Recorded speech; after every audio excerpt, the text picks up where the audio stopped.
In today's video, I'm going to teach you how to add portal user in Zoho Creator. If you manage apps in Zoho Creator, a portal lets external users sign in and interact with your app securely. I'll walk you through the exact clicks and fields so you can invite people with the right access in just a minute. First, log into your Zoho Creator account. On the left pane, find the Deploy section and click Portal. This takes you to your list of portals tied to your applications. Next, select the specific portal where you want to add users. Opening the right portal ensures the invitations go to the correct space and the correct app features.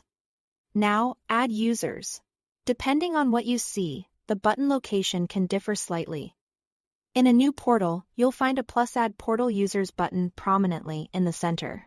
In an existing portal, look to the top right and click +Add Portal Users there. Both options open the same invitation window. Enter the details for the people you want to invite. Type their email addresses up to 5 at a time and then choose the appropriate permission set. A permission set controls exactly what a portal user can see and do in your app, such as viewing forms, submitting records, or accessing reports. Match the permission set to the user's role to avoid giving too much or too little access. Double-check email spellings and choose the permission set carefully to prevent access issues later. When everything looks good, click Add User. Zoho Creator immediately sends an invitation to each email you entered.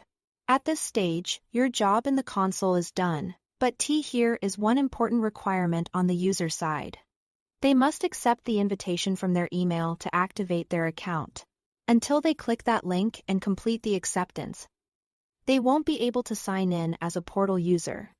It's helpful to let invitees know to look for the email from Zoho Creator shortly after you send it, and to check their spam or promotions folders. If it doesn't appear in the inbox.